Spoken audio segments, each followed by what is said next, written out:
വൃക്കരോഗികൾക്ക് കനത്ത തിരിച്ചടിയായി മരുന്നിന്റെ ലഭ്യതക്കുറവ്. പെരിറ്റോണിയൽ ഡയാലിസിസ് നടത്തുന്നവർക്കുള്ള ഫ്ലൂയിഡ് ലഭിക്കുന്നില്ല. പ്രതിസന്ധി കാരുണ്യ ഫാർമസികളിലൂടെയുള്ള മരുന്ന് വിതരണം നിലച്ചതോടെ.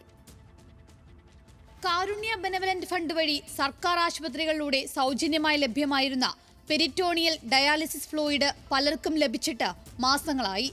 ആശുപത്രികളിലെ ചികിത്സയ്ക്ക് ശേഷം വീടുകളിൽ കഴിയുന്നവരും സ്വന്തമായി പെരിറ്റോണിയൽ ഡയാലിസിസ് നടത്തുന്നവരുമായ വൃക്കരോഗികളാണ് മരുന്ന് ലഭിക്കാത്തതിനെ തുടർന്ന് ബുദ്ധിമുട്ടുന്നത്.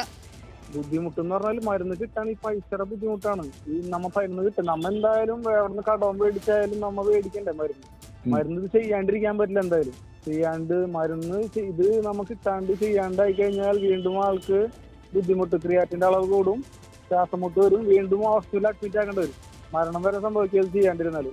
ഫ്ലൂയിഡ് ആവശ്യമായ രോഗികളിൽ ബഹുഭൂരിപക്ഷവും BPL കുടുംബങ്ങളിൽ നിന്നുള്ളവർ. ഇവരെ കൂടാതെ ചികിത്സയ്ക്കായി വൻ തുക ചിലവഴിച്ച നിർധനരായവർ വേറെയുമുണ്ട്.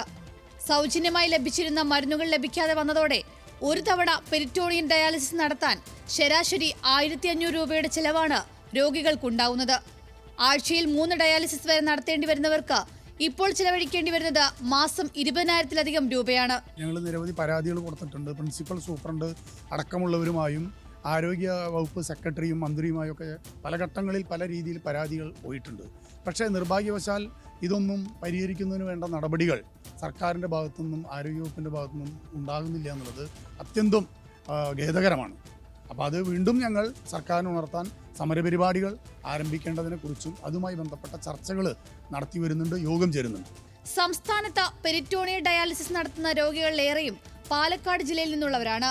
മറ്റു ജില്ലകളെ കൂടി കണക്കാക്കുമ്പോൾ ആയിരക്കണക്കിന് വൃക്കരോഗികളാണ് ഇത്തരത്തിൽ ചികിത്സയ്ക്കായി ബുദ്ധിമുട്ടുന്നത്. പ്രശ്നപരിഹാരത്തിനായി ആരോഗ്യവകുപ്പ് അടിയന്തരമായി ഇടപെട്ടില്ലെങ്കിൽ മുന്നോട്ടുള്ള ചികിത്സ വഴിമുട്ടുന്ന അവസ്ഥയിലാണ് രോഗികളിൽ ബഹുഭൂരിപക്ഷവും. ന്യൂസ് മലയാളം, തൃശൂർ.